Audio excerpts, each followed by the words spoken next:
Hi, welcome back to the Weekly Why. We're in the book of Leviticus now, or Vayikra. Now, as I mentioned previous week, you can kind of tell by the word Leviticus there that the book is primarily focused on the Levites. So, in other words, the sacrifices and the service of the temple.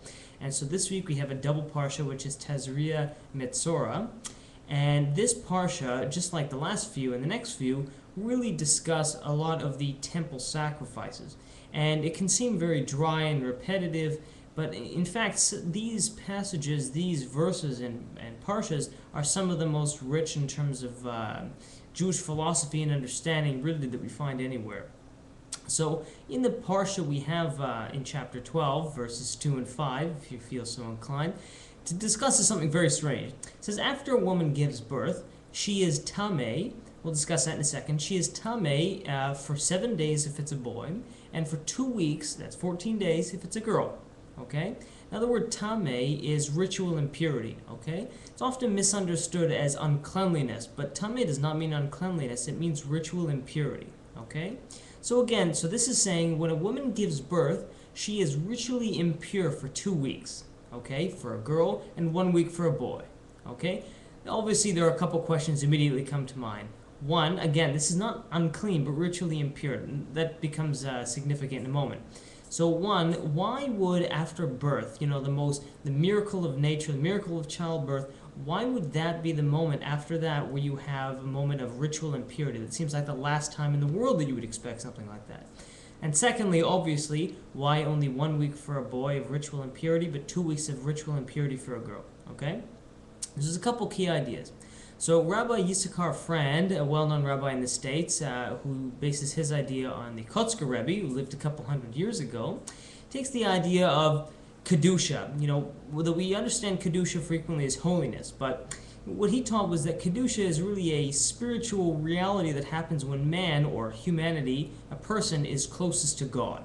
In other words, closest to God's actions, closest to what God does. And what does that do? An act of creative, right? Creative creation.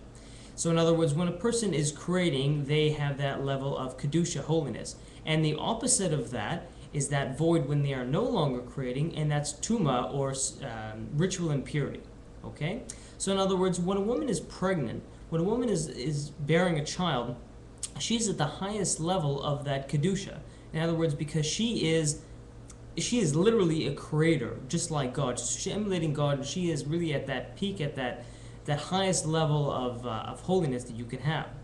Whereas the moment after childbirth, she's suddenly fallen, right? She's suddenly gone from being that childbearing to just a regular person. It's not below a regular person, just a regular person, but she came from such an incredibly high level, right? So that huge void, that huge gap between being like God and just being, a creator and just being a regular person, that void is really filled by tuma, which is ritual impurity. Okay? So that's what that is, and it's not a state of uncleanliness, it's simply a state of going from being like God to being a person, i.e. not being that creator, right?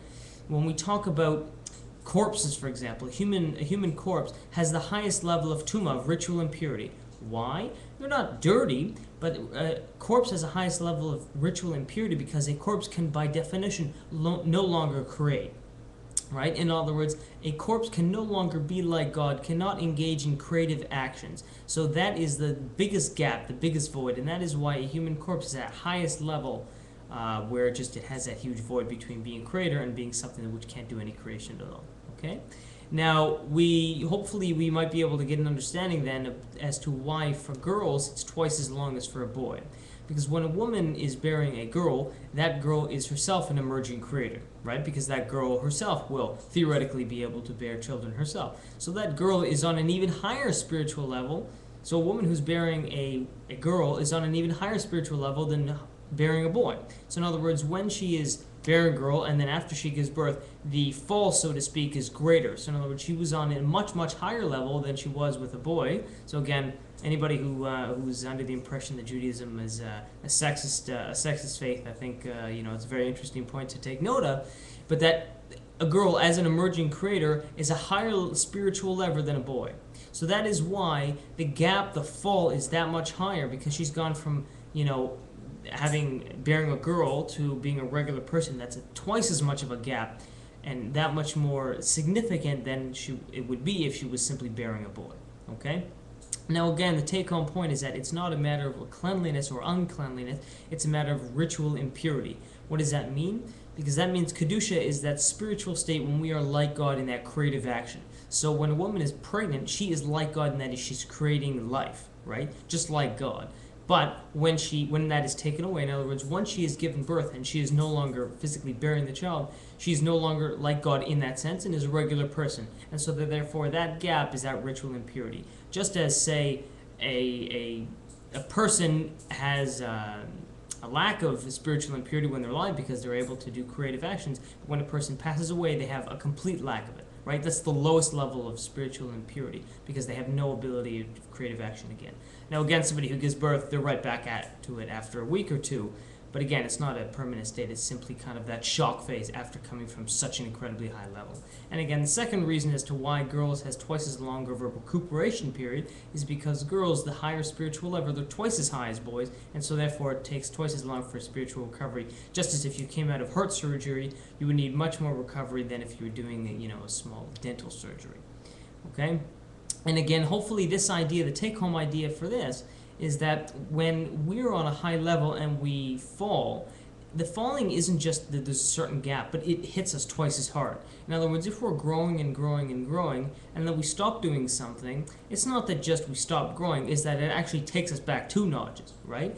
You might have heard the analogy about the escalator in terms of Jewish growth, right? The escalator, life is going down, and we need to make a conscious effort to walk up and up and up. But if we stop, right, we're not just on the same level, we're actually going backwards. So in other words, if someone's on a high level and they stop doing, it's not that they just don't go anywhere, they actually fall backwards. So that's a take-home period. It doesn't mean kill ourselves or go crazy, it just means try to have that clarity and just try to help plan for ourselves how it is that we can be more tomorrow than we are today. Okay? So that's the take-home message from Parsha Tazria-Metzora. Best wishes, Shabbat Shalom, and God bless.